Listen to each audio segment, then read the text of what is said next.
저는 하나 걱정되는 게 지금 전월세가 계속 이 가격이 아닐 거라는 거죠. 또 올라요? 오르죠, 지금. 얼마나? 지금 뭐 전세, 월세 아주 대란입니다. 근데 여기서부터 더 전세 대란이 많이 오게 되면은, 그러면은 과연 주식으로 번 돈을 거의 이제 전월세에다가 다 주게 되는 꼴도 생길 수도 그렇네. 있거든요. 그러면 예를 들어서 전월세가 폭등하는 시점이 언제입니까? 라고 정 대표님께 여쭤보면 어느 점부터 조심해야 된다고 얘기하세요? 저는 지금 우선은 안녕하세요. 부동산 읽어주는 남자 정태익입니다. 제가 일부에서 우선 부동산 시장이 지금 위기라고 말씀을 드렸는데 그 부분에 대해서 이제 추가로 그럼 어떻게 행동해야 되는지 이번 시간에 좀 말씀드리도록 하겠습니다. 안녕하세요. 명지대학교의 박정호입니다. 저는 2부에서 주식과 관련해서 좀 중점적으로 말씀을 드렸고요. 오늘은 뭐 주식 또 정태익 대표님과 부동산까지 합쳐서 자산시장에 대한 전반적인 얘기들 한번 더 풀어나갈까 해서 이렇게 자리에 왔습니다. 네. 그러니까 제가 이제 교수님한테 제일 여쭤보고 싶은 것도 있고 저도 네. 이제 생각하고 있는 게 요즘에는 그냥 뭐 하나 가지고 있으면 무조건 포모가 와요. 특히 이제 저도 부동산 위주의 자산 투자를 하고 있는데 삼성전자랑 뭐 올라가는 거 보면은 내가 뭐 하고 있지? 약간 이런 생각 가끔 들 때가 있거든요. 그러니까 이런 상황이 또 정상적이지 않은 것 같기도 하고 이게 둘 다 하기도 또 쉽지도 않고 그래가지고 아마 이런 것들 제일 고민들 많이 하실 것 같은데. 맞아요. 진짜 다들 고민 많이 하세요. 예전에 진짜 비트코인만 들고 있으면 인생 필 것 같은 분들 지금 다 피눈물 흘리고 있고 다 그런 상황이라서 사실 이렇게 부동산의 최고수 그다음에 주식이나 실물 경제의 최고수가 모여서 이런 얘기하는 것들이 진짜 정말 필요한 기회다, 뭐 컨텐츠다. 저는 이렇게 봅니다. 저는 이제 우선 개인적으로는 그러니까 집이라는 거는 이제 투자 자산이기도 하지만 사실 이제 그냥 거주 공간이자 내 가족의 주거 안정성이라는 개념으로 사실 먼저 접근하는 게 맞거든요. 근데 우리나라는 좀 이게 너무 돈과 관련돼 있고 그리고 그동안은 주식이 안 올랐으니까 사실 이제 부동산 불패 신화도 있었잖아요. 그렇죠. 그러니까 내가 필요 없거나 출퇴근 시간이 막 2시간이 걸려도 투자성 있는 곳에 막 사고 막 밤에 막 새벽에 왔다 갔다 하는, 그러니까 돈으로 접근하는 게 많긴 많았거든요. 근데 그러다 보니까 이제는 주식 시장이 돈이 더 되네? 그럼 굳이 집이 필요 없잖아. 이런 생각에 이제 집에 대한 가치를 또 낮게 보는. 근데 이게 좀 저는 약간 좀 위험하다는 생각도 좀 있어요. 저도 동의합니다. 사실 주식시장이 지금처럼 계속 폭등만 있는 시기는 없어요. 그럼 어느 순간인가 주식시장이 다시 잠잠하고 고요한 파도가 됐을 때 그럼 어디서 수익을 거둘 거냐. 그리고 또 안타깝지만 지금 경제가 저성장 구조로 고착화된다는 표현보다도 더 정확한 워딩은 어마어마하게 양극화되잖아요. 네.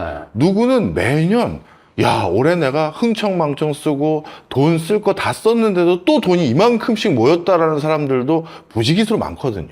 그럼 그런 사람들이 새로운 부동산 시장에 또 들어오고, 우리 복잡한 얘기 할 필요 없어요. 만약에 로또로 100억 당첨됐으면 제일 먼저 뭐 하실 겁니까? 집부터 사잖아요. 집부터 삽니다.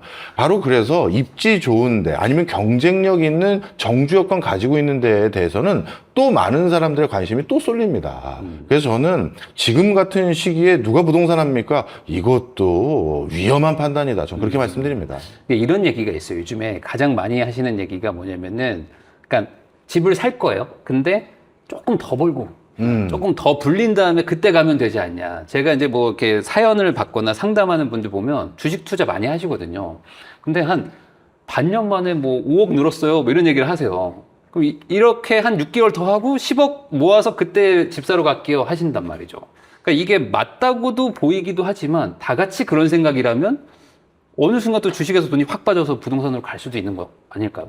맞습니다. 사실 그래서 서울의 지금 부동산 공급, 또 수도권의 부동산 공급이 원활하지 않은 상황에서 지금 주식시장에 엄청난 돈을 번 사람들이 많거든요. 그럼 이 사람들이 그 다음 할 행보는 이제 우리도 좀 좋은 동네 살까? 이렇게 되면서 입지 좋은 데의 그 집가 상승이 또 얼마나 될지 걱정을 하고 있어요. 그래서 만약에 본인들이 포트폴리오 전략을 짤 때 저는 이렇게 보내요. 이제 주식을 벌 만큼 벌고 그 다음 우리 견실한 데 아파트 하나 장만하자라고 하시는 분들이 있다면 타이밍을 정말 절묘하게 하셔야 됩니다. 주식 끝물이다라고 확정 짓고 올라타려고 아파트를 바꾸려고 하면 이미 다 그쪽에 와 있고 그 사이에 시세 또 10% 이상 또 떠 있어요. 그래서 만약에 궁극적인 목적이 내 집 장만이나 부동산으로 이제 갈아타고 싶으신 분들이라면 내가 상투 잡기 전에 절묘한 타이밍에 옮기시는 것들에 대한 나름대로의 뭐랄까요? 지표를 만들어 놓으셔야 됩니다. 그러니까 어느 정도 뭐 금액이라든지 아니면 시기로 좀 정해가지고 이 이후에 올라가는 건 내 거 아니다 네. 라고 생각하고 그냥 좀 정리하고 가는 것도 저는 필요하다고 생각을 합니다. 저도 그렇게 생각해요. 네. 우선 기본적으로 부동산만 하면 안 된다는 주의를 좀 가지고 있는 게 왜 그러냐면 과거에는 이제 부동산만으로도 자산을 충분히 운용이 가능했습니다. 왜냐면은 이제 그때는 이제 다주택 규제나 이런 것도 좀 덜했고 지방이나 서울 뭐 그러니까 다양한 지역들에서 좀 상승세 같은 것들이 좀 각계 전투가 일어났다고 할까요? 그러다 보니까 한 5년 전, 10년 전만 해도 한 돈 2천만 원으로 뭐 지방의 아파트도 사서 돈도 벌고 이런 것들을 했습니다. 그러니까 소위 말하는 사회 초년생들도 부동산을 샀었죠. 역설적으로 다주택 규제들이 좀 없었는데 지금은 그런 게 아니거든요. 그러다 보니까 한 채를 마련하기도 힘들지만 반대로 얘기하면 한 채를 사고 돈이 남는 분들은 그럼 또 부동산을 또 살 수 있냐? 이것도 좀 쉽지 않거든요. 그렇네요. 그러다 보니까 이제는 뭐 원했든 원하지 않든 다양한 자산을 투자하는 게 맞고 그리고 이제 사회가 점점점 발전하면서 반대로 지금 노동의 가치가 좀 더 희석되고 안 좋아진다는 얘기는 반대로 이제 회사들의 가치는 더 좋아질 수도 있는 거 아니겠습니까? 그러면 이제 주식 시장에 대한 이해도도 앞으로는 선택이 아니라 필수가 아닐까라는 생각도 들어요. 사실 부동산, 내 집 하나 견실하게 가지고 있는 사람의 그 든든함, 우리가 절대 무시할 수가 없습니다. 어떻게 보면 모든 사람의 꿈이기도 하고요. 그래서 부동산에 대한 관심도 지속적으로 있어야 되지만 약간 저는 국가의 기조가 바뀌어가고 있다는 걸 느껴요. 예전에 선거 때마다 꼭 보면요. 부동산 집값 잡겠습니다 했던 어떤 정권들이 예를 들어서 정작 선거가 되니까 집값 떨어뜨리는 정책 입안하기가 주저되거든요. 그리고 이미 자가 보율이 이제 반 이상 60% 넘어간 시점에서 집 있는 사람들이 유권자인데 그 집값 떨어지게 만들어 놓고 당선이 되길 희망한다? 이거 불가능해요. 그러다 보니까 어느 정도 유지 아니면 그 이상의 기대감을 가질 수 있도록 정책적인 배려를 안 할 수가 없어요. 그런데 이제 어떤 일이 생겼냐면 주식시장에 참여하고 있는 사람들이 전 국민이 돼버렸어요. 사실 코로나 터지기 전만 해도 주식시장에 참여하고 있는 사람들이 500만에서 700만이었는데 지금은 거의 2천만에 가깝습니다. 그러면 전 국민이 주식시장에 돈을 넣는데 이 주가를 떨어뜨리고 자기가 당선될 수 있다라고 생각하는 정치는 없어요. 그러면 앞으로 지금까지 부동산 시장을 그래도 견조하게 유지하고 정책을 그래서 항상 부동산 시장 안정화라는 표현을 쓰죠. 그렇게 했던 것처럼 주식 시장도 야 주가 떨어졌어 어떻게 할 거야 이런 대책들을 정부와 또는 입법부가 매 선거 때마다 굉장히 신경 쓸 수밖에 없는 세상으로 바뀌어버렸습니다. 저도 우리나라의 주식시장도 이제는 하방 경직성도 조금씩 기대할 수 있는 세상이 돼버린 게 아닐까. 그래서 견실한 부동산 당연히 관심 두셔야 되지만 주식시장도 이런 변화 속에서 앞으로도 관심을 둬야 될 이유가 차고 넘친다. 이렇게 말씀드립니다. 사실 둘 다 잘하는 게 맞죠. 맞아요. 네, 그게 맞고 말씀하신 것처럼 미국 같은 경우에는 뭐 자기의 퇴직연금 같은 것들이 다 또 주식시장에 들어가 있다 보니까 주가가 이제 선거에 그럼요. 아주 밀접한 영향을 주지 않습니까? 네. 그것처럼 우리나라도 그런 방향으로 갈 거라고 저도 보고 그렇기 때문에 둘 다 하면 제일 좋겠다라는 게 저도 뭐 동의합니다. 근데 저는 이제 또 하나 걱정되는 게 지금 그 다들 전월세가 뭐 좀 상대적으로 이익이다. 왜냐면 주가가 워낙 많이 올라가고 있으니 보통 연평균 부동산이 한 7% 정도 오르는데 지금 삼성전자는 하루에 7% 오르니까 이게 도저히 그 속도가 비교가 안 됩니다. 네. 그러다 보니까 지금 전월세 살겠다고 하시는데 저는 하나 지금 걱정되는 게 지금 전월세가 계속 이 가격이 아닐 거라는 거죠. 또 올라요? 오르죠, 지금. 얼마나? 지금 뭐 전세, 월세 아주 대란입니다. 지금 전세 수급 지수라고 KB에서 계속 발표하는 게 있는데 그 2020년 8월에 임대차 3법 딱 나왔을 때가 가장 전세 대란 시기였거든요, 최근에. 그때가 180이었는데 지금 170, 180 거의 도달했습니다. 근데 여기서부터 더 전세 대란이 많이 오게 되면은 이 전월세 급등이 좀 실제 시작됐고 더 될까봐. 그러면은 과연 주식으로 번 돈을 거의 이제 전월세에다가 다 주게 되는 꼴도 수도 있거든요. 그렇네. 그러면 예를 들어서 전월세가 폭등하는 시점이 언제입니까?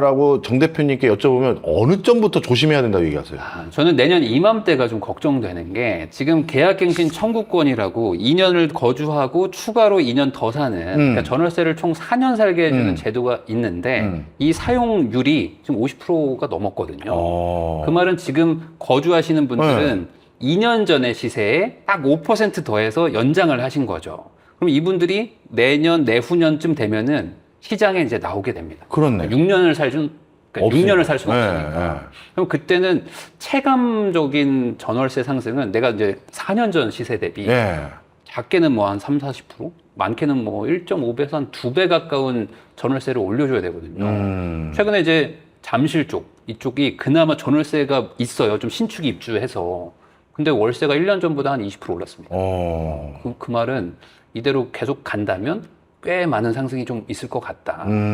진짜 말씀 듣고 보니까, 야, 내년부터 이거 전월세 가격 폭등까지 대비하려면 네. 지금 주식에서 많이 벌어야 되는. 그래서 진짜 요즘에 주식 하시는 분들 말리진 않는데 많이 버세요. 라고 제가 얘기를 해요. 진짜. 자칫 잘못하면 살던 집을 떠나야 되네요. 그러니까요. 그래서 지금, 못해도 자기 전세금의 한 20% 정도는 올해 벌어야 됩니다. 벌어야 되네. 진짜. 그래서 레버리지 상품이 나오는 게 아닌가 하는 생각도 들고 뭐 그렇거든요. 저희가 그냥 유쾌하게 얘기했지만 걱정될 일이긴 하네요. 네. 요거는 제가 좀 말씀을 드릴게요. 왜냐면은 저의 그냥 개인적인 판단이지만 지금 현금 기준으로 한 2억 정도 이하인 분들은 저는 주식이 더 맞다고 생각을 합니다. 왜냐면 그 정도 금액대이신 분들은 요즘 이제 결혼 연령대가 뭐 30대 중반까지 왔기 때문에 아직 결혼을 안 하셨을 확률도 높고요. 그리고 결혼 준비를 뭐 하시더라도 당장 뭐 아이가 없기 때문에 뭐 이렇게 좋은 집에 살아야 될 필요는 없거든요. 그렇다면은 오히려 이제 주거비를 좀 아끼고 그냥 월세나 이런 것들을 좀 아끼면서 남은 현금 가지고 좀 워낙 지금 장이 좋으니까 그렇게 하시는 게 좋은데 반대로 한 2억이 넘어가고 한 3억 넘어가시면 이제 아이도 있으실 거고 어느 정도 이제 주거의 안정이라는 것도 필요하거든요. 그러면 그 정도의 대출을 또 추가하거나 뭐 전세를 끼고 집을 사신다 하면은 수도권에 충분히 집을 살 수 있거든요. 그래서 저는 한 그 정도 기준으로 좀 이렇게 나누시면 되지 않을까라는 생각이 있어요. 저는 사실 이렇게 고강도로 다주택자뿐만 아니라 서울 집값을 잡기 위한 정책들이 앞으로도 또 나올 수 있다고 생각합니다. 그러다 보니까 방금 말씀해 주신 것처럼 그렇게 하다 보면 서울과 서울 근교의 풍선 효과가 예전처럼 서울 누르니까 지방 오르고 이런 풍선 효과가 아니라 서울과 서울 근교에서도 분명히 일어날 수도 있다고 생각해서 예전에는 제가 누가 이렇게 뭐 지역 물어보면서 어때 보이세요? 라고 했었을 때 세모 표시했던 지역들 중에 뭐 광명이라든가 뭐 이런 몇 군데가 있는데 저 요즘 그걸 세모가 아니라 동그라미로 바꿨습니다. 바로 정책이 싹 바뀌었기 때문이에요. 그런 차원에서 그런 정도의 수도권 집값을 만지작거릴 수 있는 분들이라면 저도 권해드리는 필요고요. 단 그게 저는 아직도 주식시장이 대세 상승이 안 끝났다고 봐요.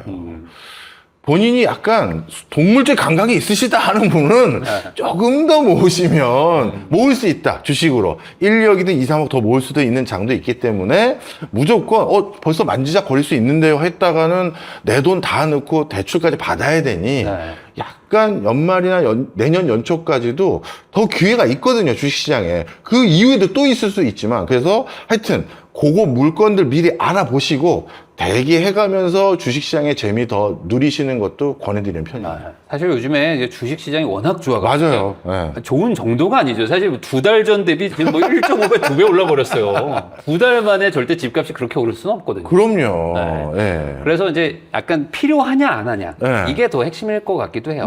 당장 우리 애가 뭐 초등학교 막 이제 뭐 한 3학년 됐어요. 네.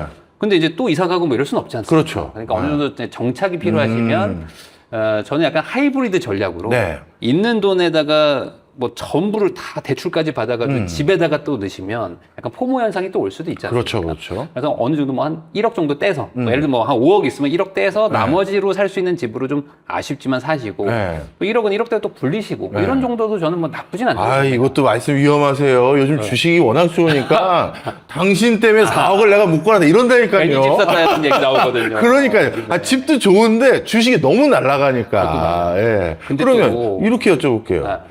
제 연배 중에는 우리 흔히 그런 사람 있잖아요.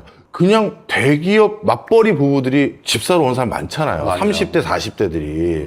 이분들이 얼추 제가 지금 할 수 있는 금액 여력이 20억 이상, 20억 가까이 왔다 갔다 하는데 어떻게 하는 게 좋을까요? 찾아왔다. 그럼 뭐라고 하세요? 30, 40대한테. 네.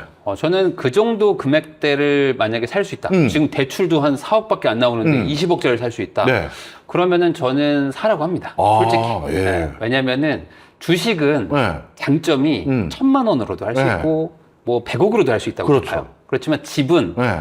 살 수 있을 때 사야 되거든요. 왜냐면 이게 만약에 주가가 더 오를 수도 있지만 떨어져 버렸어요. 네. 그래서 제일 포모 중에 강한 포모가 네. 전 부동산 포모라고 생각하는데 만약에 내가 20억짜리 집을 사러 갔어요. 네. 갔는데 주식이 조금 더 오를 것 같아. 음. 그래가지고 안 산 거야, 일부러. 네. 그랬는데 만약에 주가가 빠져버리고 집은 만약에 2억이 올랐다. 네. 그러면 한 5, 6억의 격차가 갑자기 벌어지죠. 그렇겠죠. 네. 그 격차를 메꾸려면 아마 주식 시장은 불황이 왔을 수도 있겠죠. 네.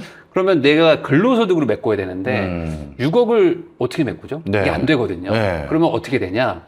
이미 올라버린 동네는 아쉽고 네. 그러면 이제 내가 내려간 그 금액대로 더 먼 지역이나 좀 그렇네. 마음에 안 드는 집을 사러 가야 되는데 아른아른한 거죠. 그렇죠, 그렇죠. 옛날 그 집이 아른아른하고.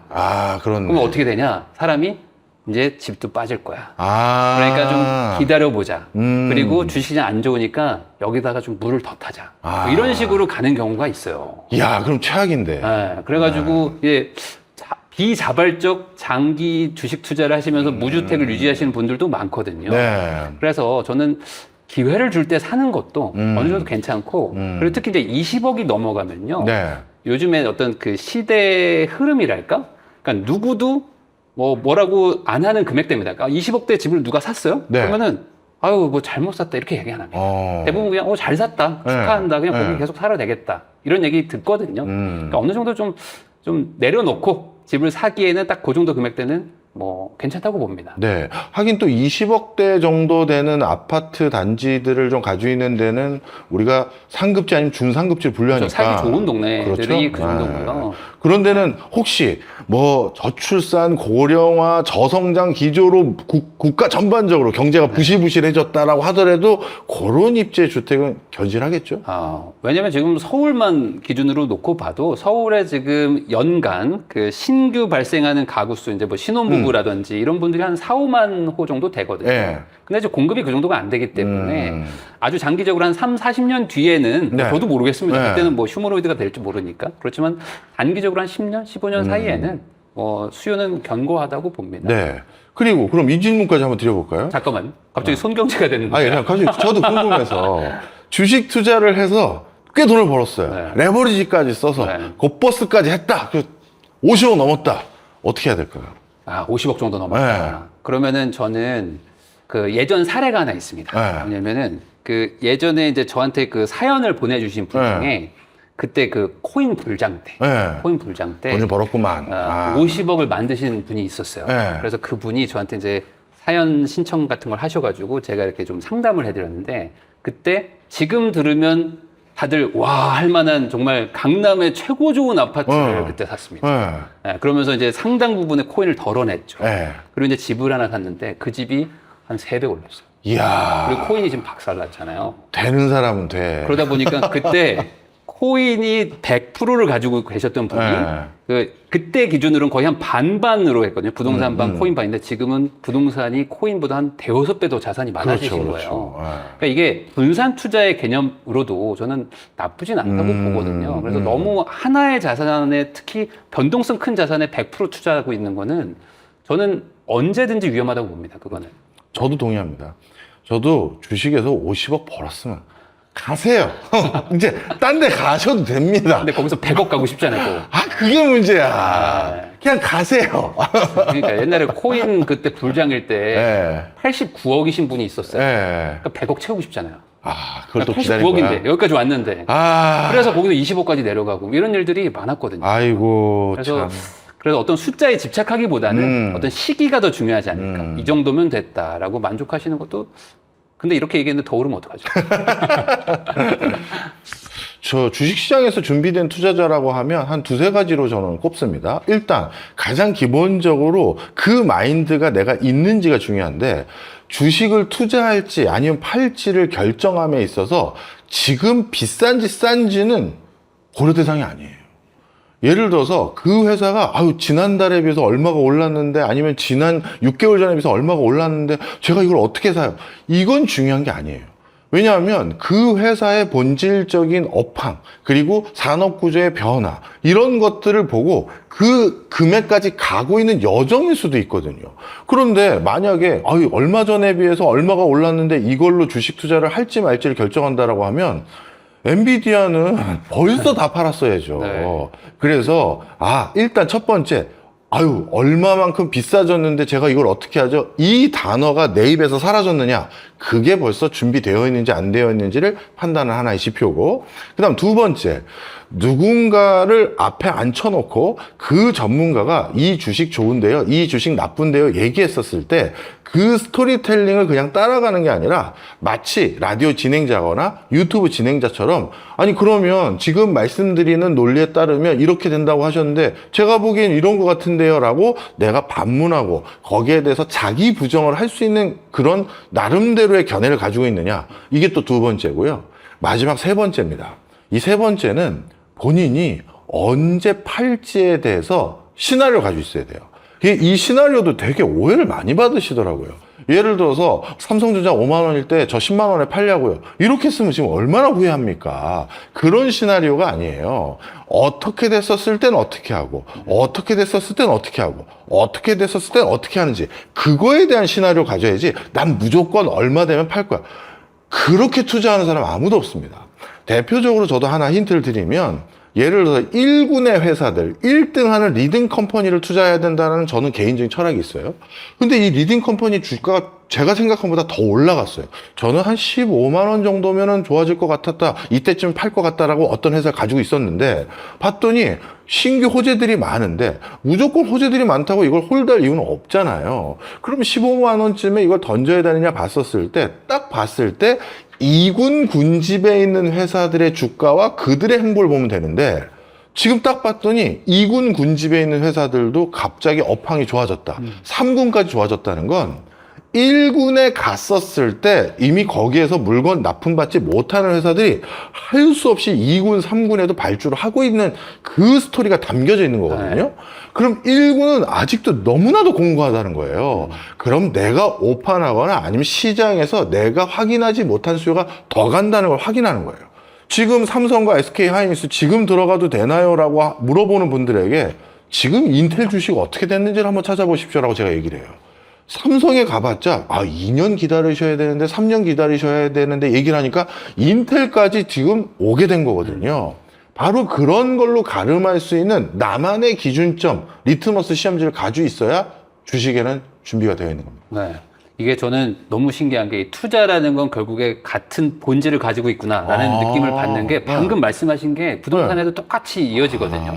왜냐면 이 한국에는 5천만 명이 살고 있고요. 그리고 그중에 약 60%가 아파트에 삽니다. 지방에도 살고 서울에도 살지만 누군가는 다들 어딘가 집에서 다 거주하고 있는데 그러다 보니까 뭐 많은 분들이 강남만 올라가요 막 하지만 강남의 아파트 숫자가 뭐 한 30만 채 조금 넘거든요. 그러니까 전 국민이 거기 다 살지도 못해요.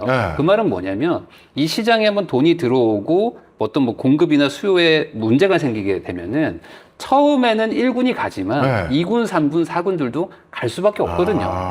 그러니까 이게 결국에 수요가 몰리고 돈이 몰리는 거는 시차의 영역이지 결국에 과거의 어떤 그 상승 패턴들을 나름 또 따라는 갑니다.